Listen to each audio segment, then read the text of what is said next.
देशिक मे शरणं भवशङ्कर देशिक मे शरणं भवशङ्कर देशिक मे शरणं भवशङ्कर देशिक मे शरणं विदिताखिलशास्त्रसुधा जलधे महितोपनिषत्कथितार्थनिधे हृदये कलये विमलं शरणं भवशङ्कर देशिक मे शरणं भवशङ्कर देशिक मे शरणं भवशङ्कर देशिक मे शरणं भवशङ्कर देशिक मे शरणं भवशङ्कर देशिक मे शरणं Om Shri Gurubhyo Namaha. Today we will be talking about Lord Dakshinamurti and understanding the first verse from the Dakshinamurti Stotra. It is a very worthwhile topic to study, but it cannot be done in the space of the time that has been allotted for these talks on Shankara Vyakyanamala. So we will do as much as is possible. But first we have to look at what is this Dakshinamurti? Who is this Dakshinamurti? And why Adi Shankara was so enamored by Lord Dakshinamurti? What is it that he saw in Lord Dakshinamurti that he was inspired, almost compelled to compose these verses, which are the essence of Vedanta, which unfold the essence of Vedanta, which are the essence of Vedanta? What made him do this? What inspired him to do this? Dakshinamurti is a form of the Lord. In the Hindu tradition, we are not shy of forms, because every form is his form, or if we say goddess, her form. We are not shy of forms at all. All forms are forms of Bhagavan. And here, Dakshinamurti is a form of Lord Shiva. We generally say Bhagavan is mother, Bhagavan is father. We invoke Bhagavan generally as mother and father. Tvameva mata cha pita tvameva. Here, the Lord is invoked as teacher. Then we have to ask the question, teacher of what? Teacher of Brahma Vidya. Brahma Vidya, the knowledge that are non-separate from the Lord. That knowledge is taught through the teacher. In our tradition, we have the teacher-student tradition, unbroken lineage. The one who was a student becomes a teacher. There is no permanent studentship. Generally 12 years of study, like that we say. After a certain amount of exposure to the knowledge of oneself as Satchidananda, limitless consciousness, source of all existence, one becomes a teacher. And so, this is what is called the teacher-disciple parampara. From the teacher, the student gains the knowledge, becomes the teacher, and then teaches other students who also gain the knowledge and who are all free of what we call samsara, afflictions, sorrow, fear, guilt, pain. All this is samsara. This is how the tradition is, and in this we have the question, a very important question: who was the first teacher?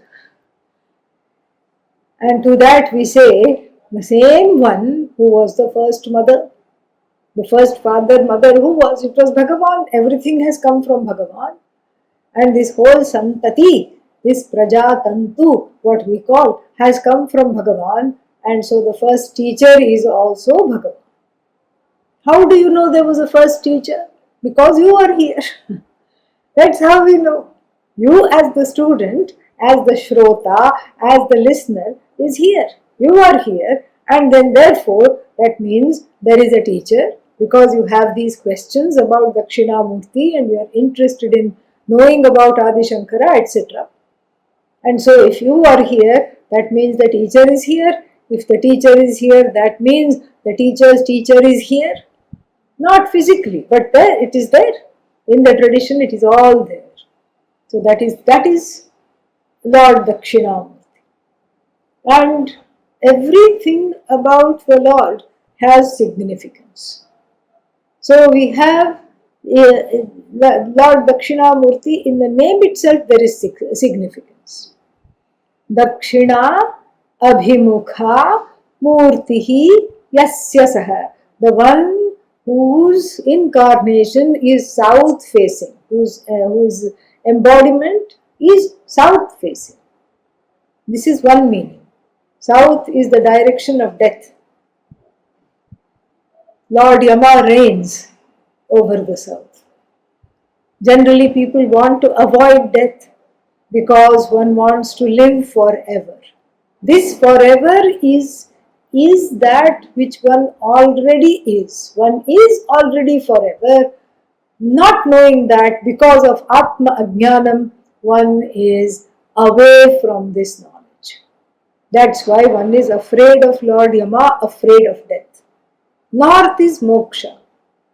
Therefore, as a human being, I always want to face the proverbial north, which is the site of redemption from samsara, liberation from all ills that assail me. I don't want sorrow, I don't want limitations, I don't want guilt, I don't want hurt, I don't want fear. And so this is why I face north. Lord Dakshinamurti faces south so that I can face the teacher, and Lord Dakshinamurti eats up all that is signified by the south because he is an embodiment of knowledge. This is the first meaning of the word Dakshinamurti.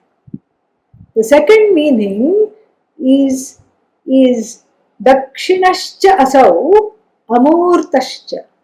That which is Dakshinamurti, that is there. So Dakshinascha asau amurtascha.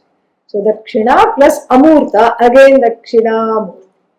So the one who is formless, essentially formless, and yet non-separate from all names and forms. This is what we are talking about. And here the word Dakshinaha means Dakshaha, who is clever, who is competent. Clever and competent in what? In cutting the cords of samsara. How to cut these cords of samsara, which entangle me like an octopus, never letting me go, and the more I try to get out of it through my actions, the more entangled I am. This is what happens.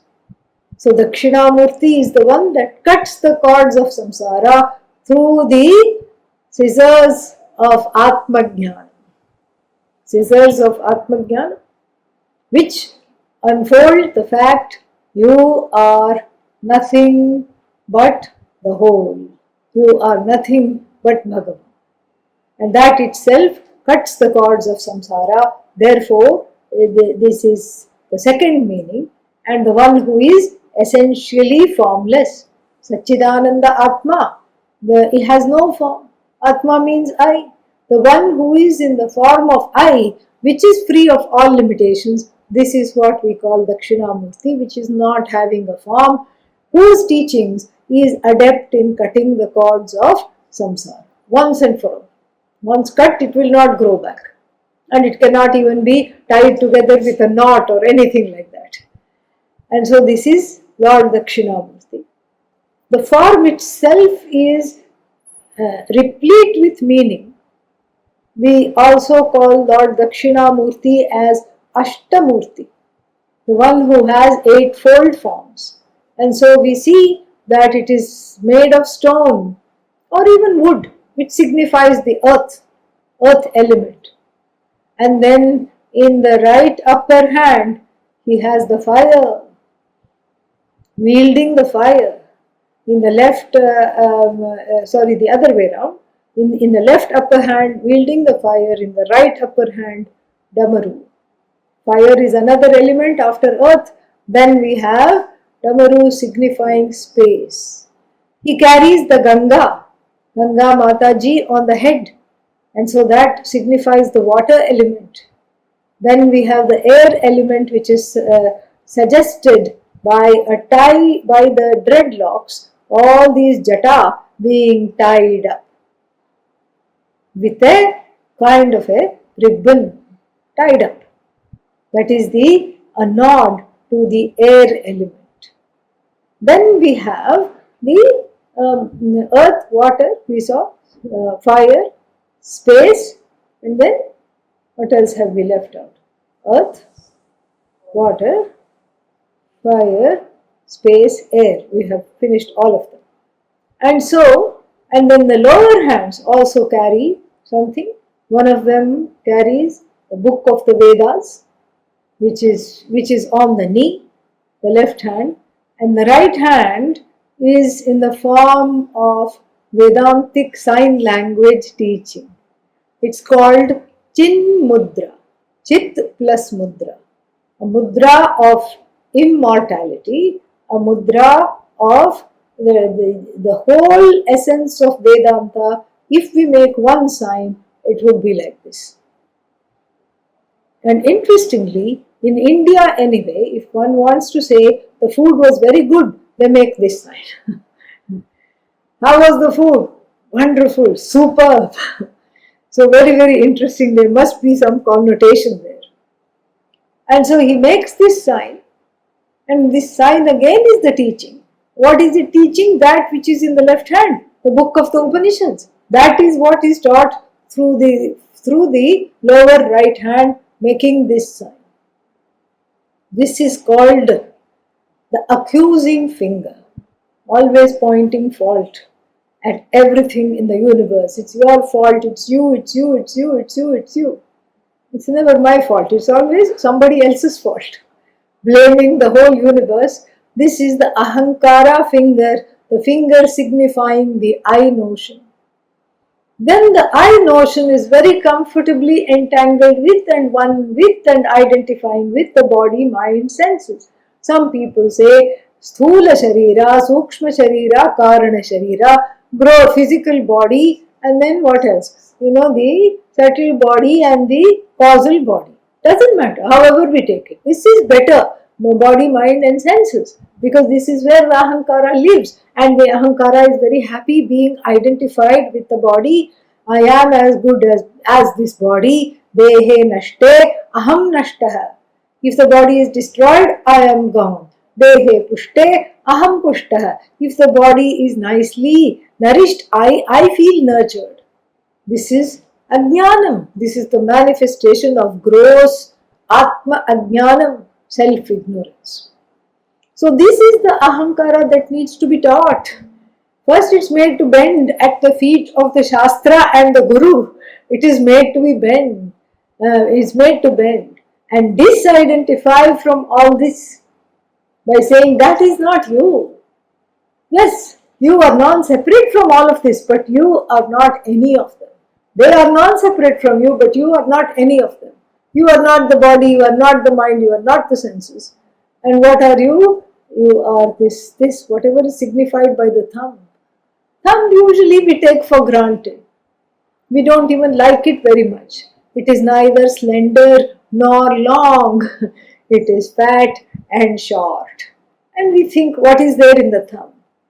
But try picking up something from the floor without using the thumb.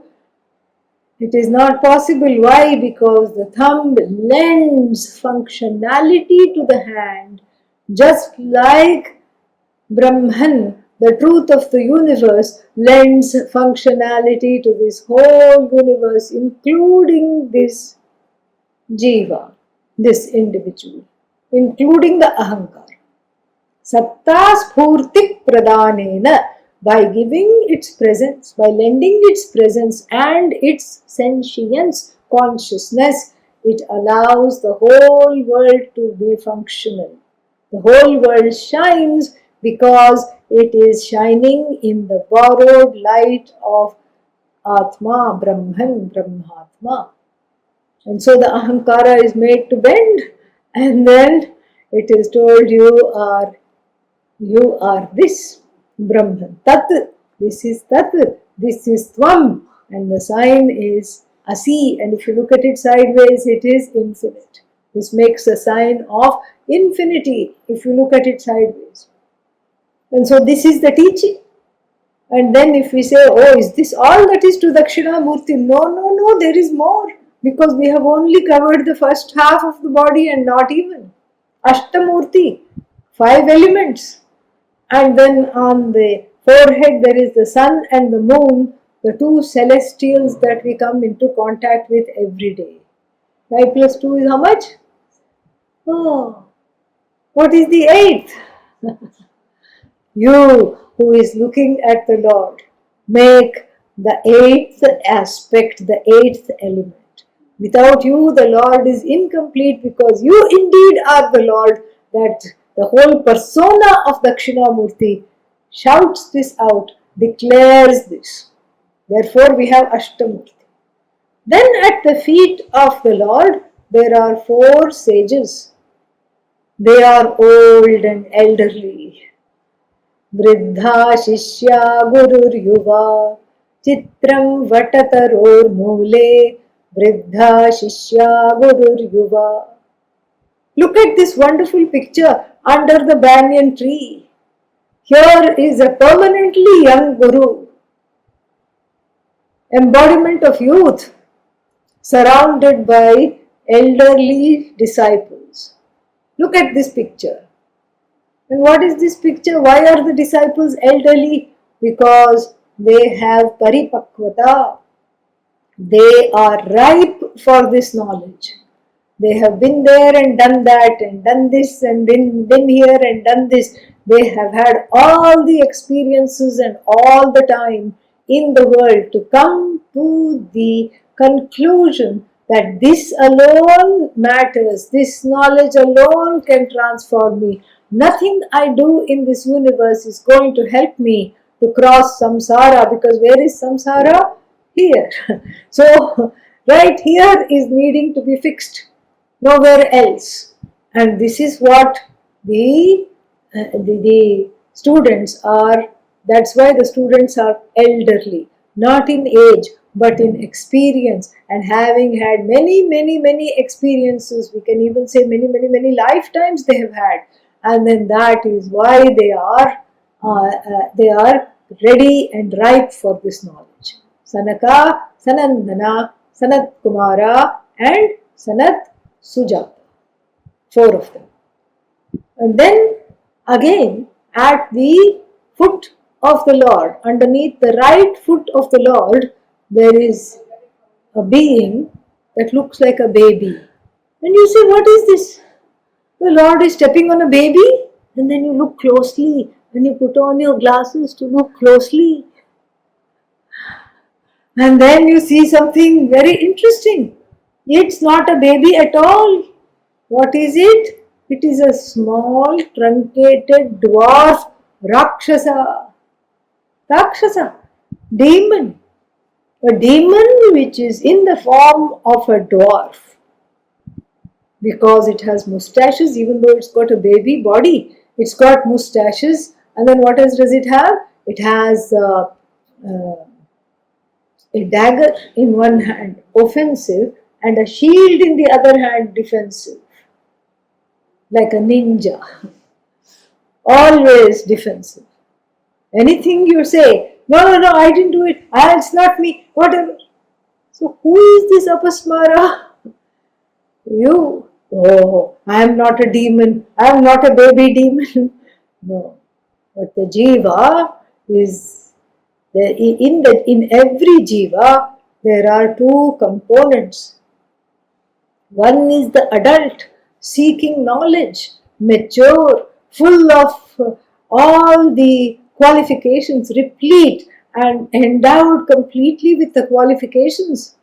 The decision, Purushartha Nishchaya, I want this knowledge, and the all the accoutrements that go with it, a resolved mind, not interested in all other things, focus, a devotion, Shraddha towards the Shastra and the Guru, letting go, Uparama, and not coming under the spell of anything, forbearance, titiksha, all this the adult has.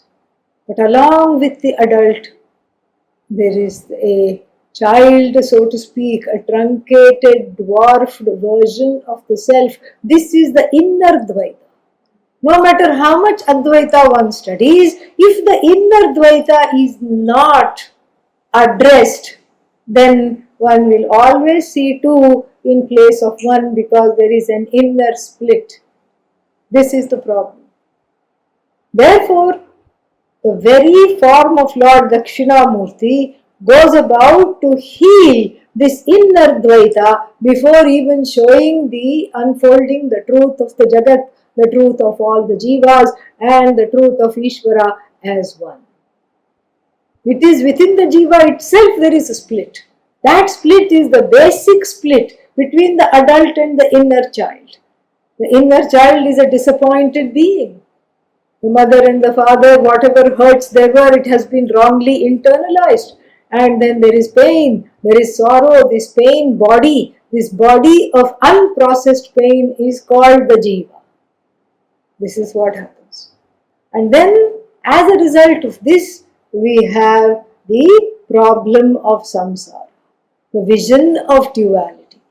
Everybody is out to get me. Why? Because I have unresolved issues in the form of this Rakshasa. It is called apasmara, the one who haunts through memories. One who haunts through bad memories, difficult nightmares, so to speak. Why did this person do this to me? And this is upheld for centuries. In fact, this is the, This is the raw material of all Bollywood movies.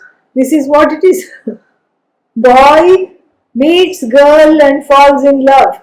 But the parents of the boy and the girl, they are in a feud with each other for 400 years. And now the situation is such that nobody even knows why they are fighting. This is how it is. The grudge is upheld. That grudge is this inner child, apasmara.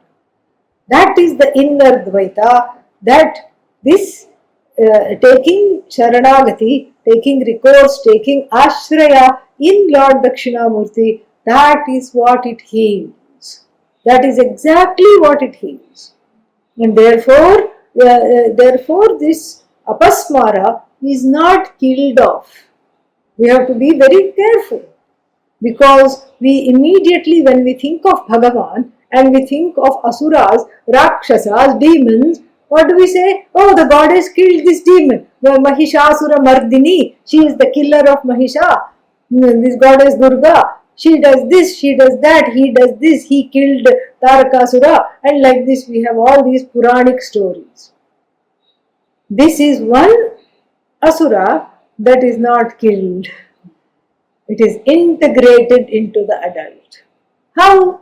By knowing that this is what it is. This is the lonely child, the child who couldn't understand, the child that suffered neglect, the one that suffered pain, the one that suffered sorrow. All that is just kept suppressed by the unconscious, which is Bhagavan. This Bhagavan, Bhagavati, out of compassion, makes the child forget all this until it is able to deal with it as an adult. And then as an adult, one is able to sit with it, process the pain, do yoga, study the Shastra, do whatever it takes, write it out, talk it out, do whatever it takes to come to a place of oneness within oneself. The inner child is still there, but it does not keep pressing the button and pushing the buttons that you never even knew you had. And this is the beauty of Apasmara and how compassionate Lord Dakshinamurti is. Just keeps the collective unconscious under the feet and tells us also what to do. We have to say, heal. Don't trouble me now. Later on, I will help you. Heal, Heal. This is the beauty of it. So, is this the end of the embodiment of Dakshinamurti? Lord, not quite. Because we find that in the persona of the Lord, there is Ishvara and Ishvari. Left side is Ishvari, goddess, feminine. You see a different earring, the kind of earring women used to wear. And then the right side is Ishvara, masculine. So we see a perfect balance of Shiva and Shakti. Lord Dakshinamurti is neither masculine nor feminine, but is Ishvara along with Shakti.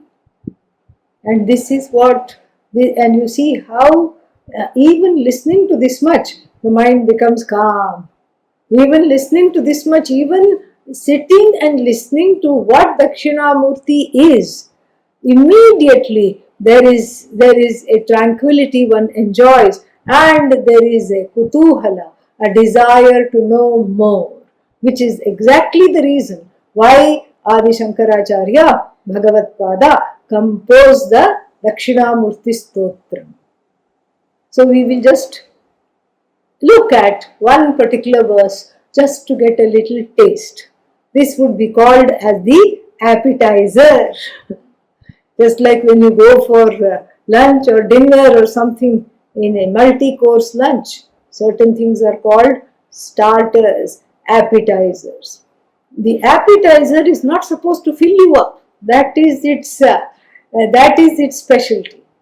If it fills you up, then it's not called appetizer. Then it would just be a meal. What's the point of calling it appetizer? An appetizer is that which makes you hungry, which gives a little taste and makes the tongue want more. Here, except the organ with which we will be enjoying this verse is not the tongue, but through Shravanam, through the ears. And the ears, listening to this, will definitely want more. And so, we have to study this in detail. This is just a little appetizer because that is what the time that is there has been allotted will allow us to do. Vishwandarpana drishyamana nagari तुल्यन्निजान्तर्गतम् पश्यन्नात्मनि मायया बहिरिवोत् भूतं यथा निद्रया यः साक्षात् कुरुते प्रबोधसमये स्वात्मानमेवाद्वयम् तस्मै श्रीगुरुमूर्तये नमः इदम् Shri Dakshinamurtaye. This is the first verse. There is some dhyana shlokas before this, but this is considered the first verse, and the dhyana shlokas could have been composed by the students of Adi Shankaracharya, or it could be a later interpolation, but this is what we consider as composed by Adi Shankara. So, last line we will take first because this is the refrain in every verse. So, Tasmai Shri Dakshinamurtaye, Shri Gurumurtaye, Idam Namaha. Idam Namaha. This salutation, Idam Namaha. Unto whom? Shri Dakshinamurti. Shriyayuta Gurumurtaye, Shriyayuta Dakshinamurtaye, the one who is non-separate from Shri, who is endowed with Shri. As I said, the Ishwari is included in the in Ishvara, and the one who is of the nature of abundance. And we already saw what this Dakshinamurti is, the word Dakshinamurti and its twofold derivations. So I will not repeat that, we already know that. So unto this Lord who is called Dakshinamurti and who is in the form of a teacher, Guru Murti, who is the embodiment of Guru, this salutation I offer. Then the question comes, who is this Guru and what is this Dakshinamurti like? Then the one, so if we do the, what is that, if you put it in prose form, this is what it will be. Vishwam darpana drishyamana nagari tulyam nijantargatam atmani mayaya bahihi udbhutam iva yatha nidraya pashyan yah prabodha samaye advayam svatmanameva sakshat kurute. As you can see, it's not easy. So it is terse. This verse is terse. But with the Guru's grace, we can understand it. It has to be unfolded. That is why it has to be taught. And so I offer this salutation to Lord Dakshinamurti, who is in the form of Guru, and who is this teacher, who clearly knows what? That non-dual self, who clearly knows his own nature, her own nature as the non-dual Brahman. When does he know? Upon prabodha samaye, upon waking to the truth of the self. It is like the whole thing is presented beautifully in our Puranas. Lord Shiva is in deep meditation, the eyes are fully closed. Parvati comes into the picture in the story, and then the eyes half open. That is the Jagat. In relation to the Jagat, one has awoken. In relation to the Jagat, one knows, one is awake to the truth of the Jagat as myself alone. This Jagat is not separate from me. The one that teaches that is Lord Dakshinamurti. What are you talking about? How can this Jagat be non-separate from me? Just now I had a fight with my neighbor, one can say, because they were always coming and putting all their refuse in my bin. I tried to tell them, why are you using my dustbin for your dust? Go find your own dustbin. So just now I've had a nice talk with them and gave them a nice lesson in how to be a good neighbor. And I'm coming and you are saying that this whole Jagat, including this annoying neighbor, is nothing but myself. How can you say this? This is impossible.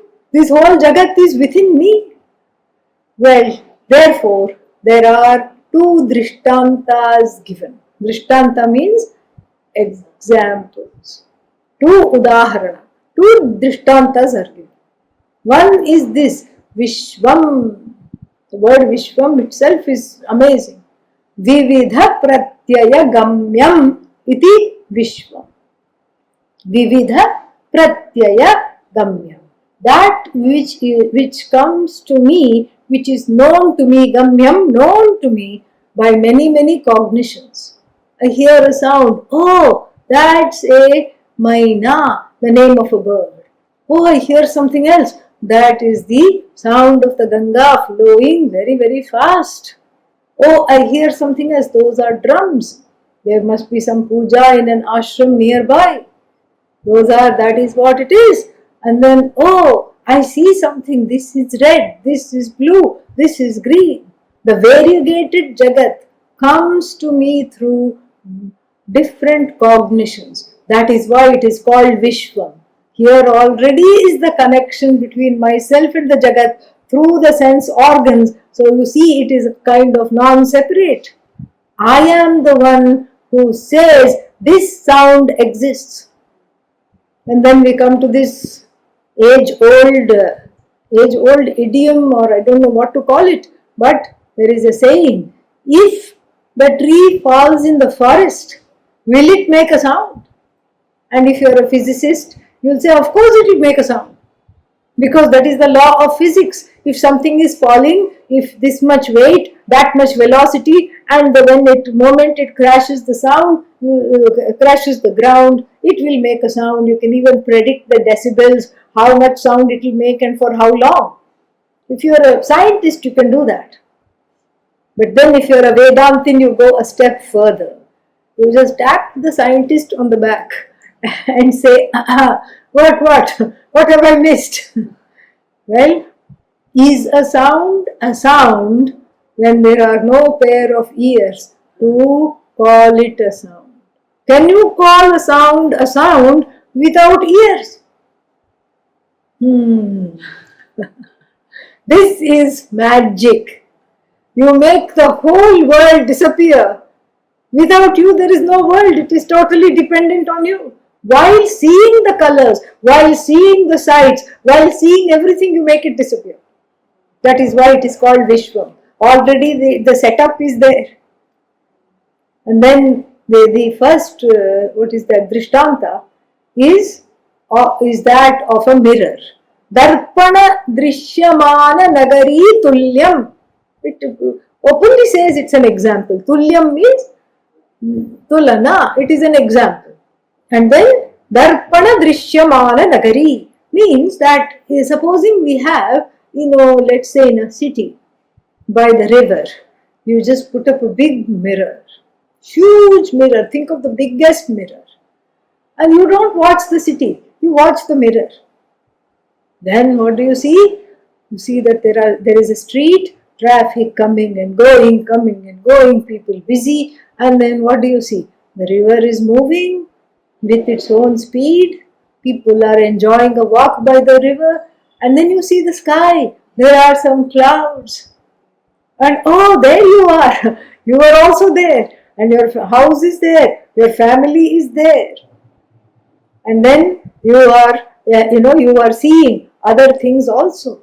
You are seeing the day go by, day turns into noon, noon turns into evening, evening turns into night, and then again the city is being reflected through the light of the moon. First the city was reflected again through the sun, now it is the moon, and strangely you can see the sun and the moon also there, two such lights.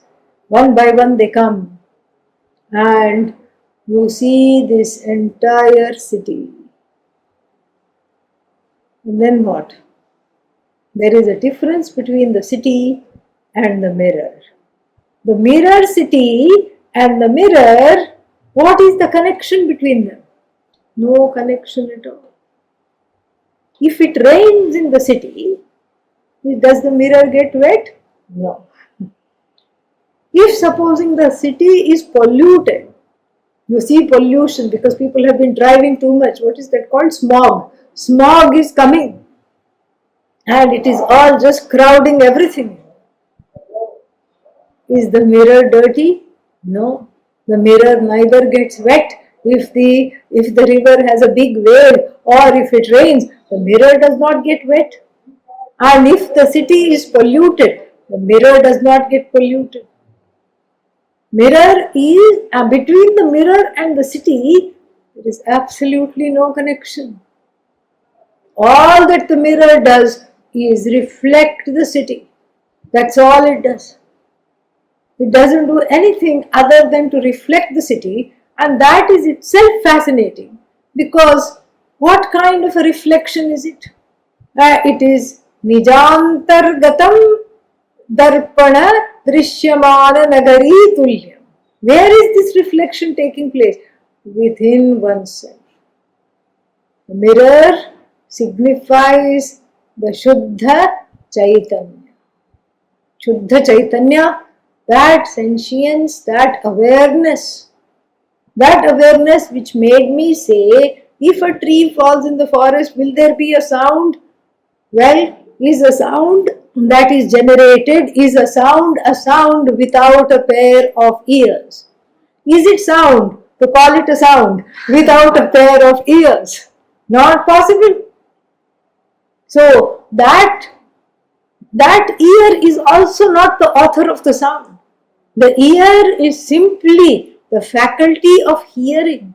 The faculty of hearing is lit up by that Atma which as though morphs into the faculty of hearing without becoming the faculty of hearing. And the same Dakshinamurti Stotram is going to say later, Nana Chidraghatodara Sthita Mahadeepa Prabhabhaswaram Jnanam Yasya Tu Chakshuradhikarana Dvara Bahispandate Janamiti Tameva Bhantamanubhatyetat Samastan Jagat Tasmai Shri Guru Murtaye Namahidam Shri Dakshinamurtaye. A lovely example of an earthen lamp over which a pot with many holes is gently closed like this. How many sources of light? One source of light, but then it goes, let's say the pot has 5 apertures. The light shoots off in all different directions, appears to be 5 without really becoming 5. So too, the sense organs appear to be 5 in number, but they are only one. That light of consciousness, that light which I call I, the self-revealing Jyotisham Jyotihi, the light of all lights, which brings everything to light, which doesn't need to be itself brought to light because it is in the form of light.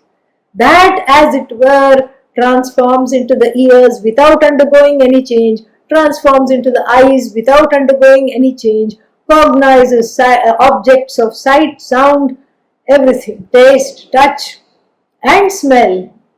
And then I become the knower. I say, Janami, I know, I know, I know, I know. The same way, what is it that I know? I know the information that these sense organs brought to me. And so the ear goes out and brings this noise and the sound, and the eyes go out and bring this. And where is this? Where is this being reflected? Within myself alone. I am the cognizer, never the cognized. I am not the object of cognition. But that object is not outside of this I. The I includes both subject and object without being either. This is the beauty. This is really what the whole purport of this is. The Jagat seems outside, and the sense organs, because they are the objects are cognized by the sense organs, bahihi eva. It looks as though it is outside.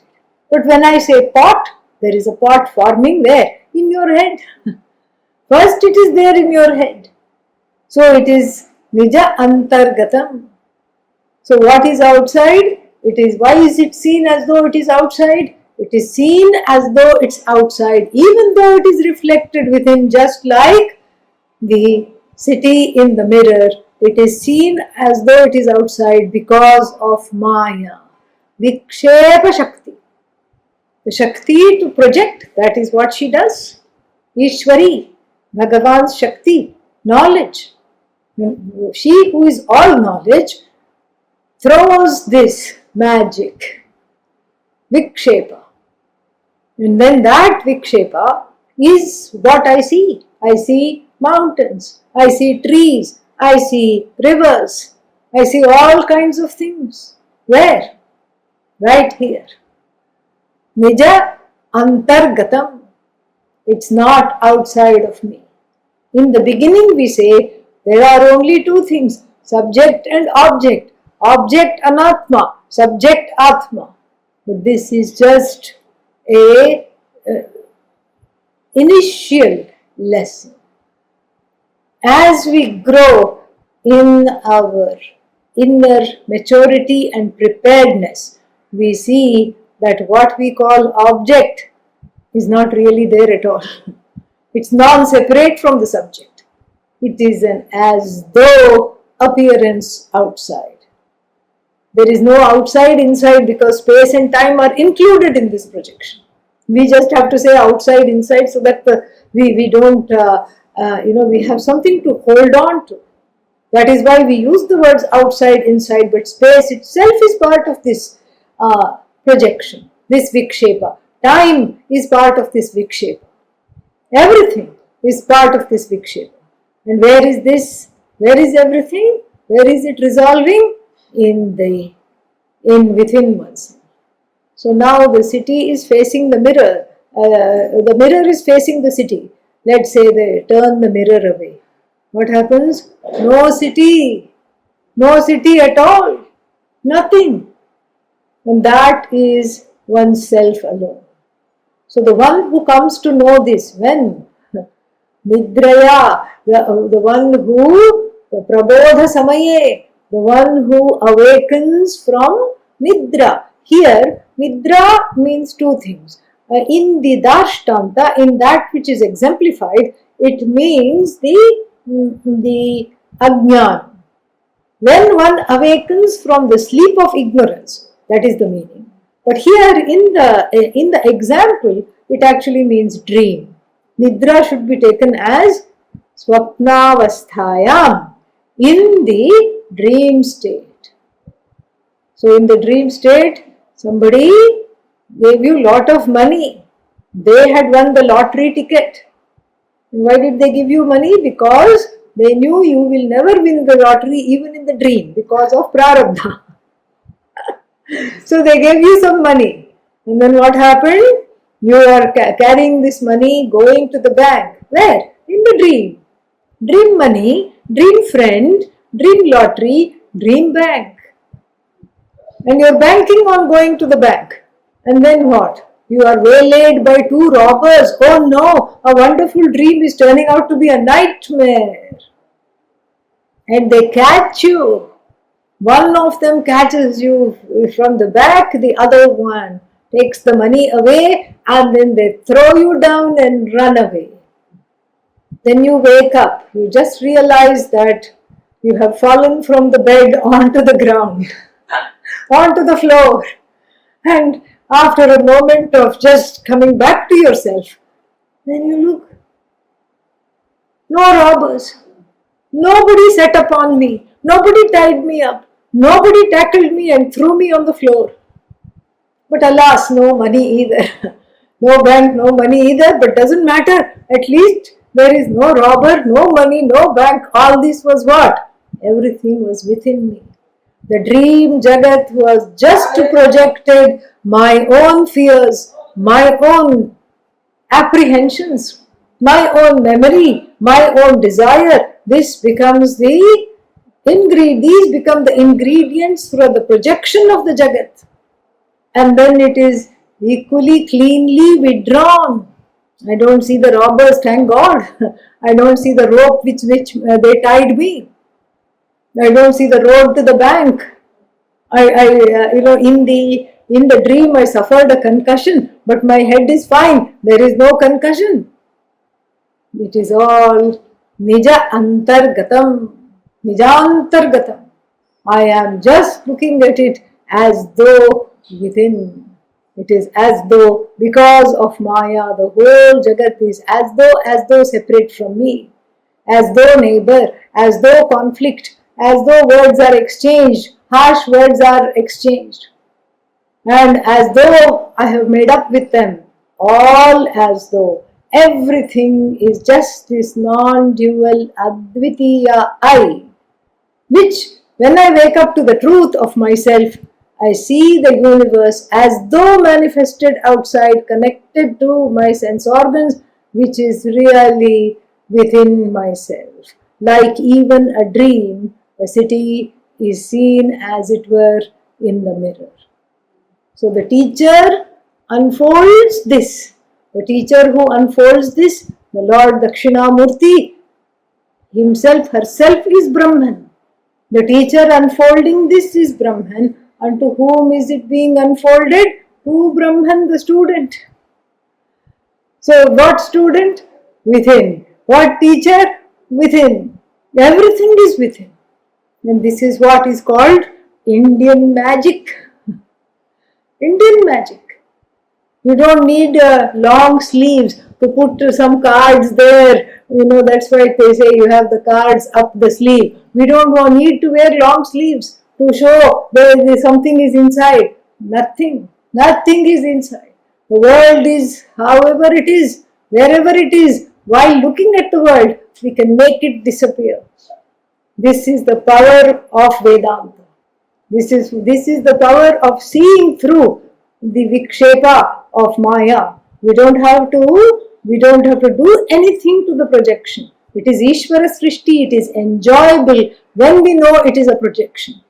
When I know the city is reflected in the mirror, it is much more enjoyable if I look at the city thinking it is real, thinking it is as Satyam as I am. The only thing that is Satyam is this Satchidananda Brahmatma.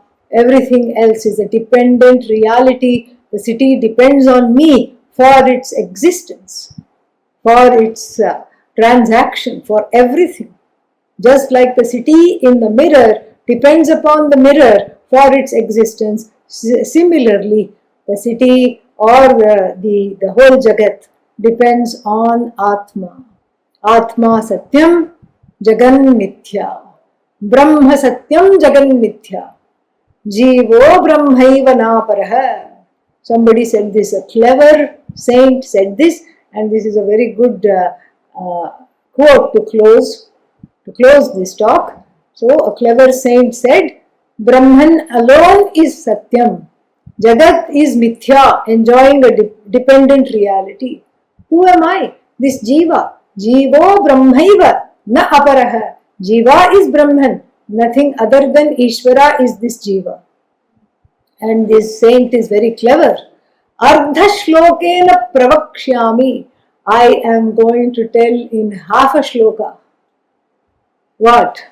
Yaduktam grantha kotibhihi. That which is unfolded in manuscript after manuscript of Vedanta, I am going to tell you in half a shloka, and that is how he composes this.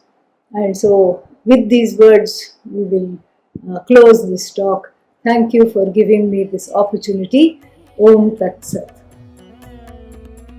विदिताखिल शास्त्र सुधा जलधे महितोपनिषत् कथितार्थनिधे हृदये कलये विमलं चरणं भवशङ्कर देशिकमे शरणम्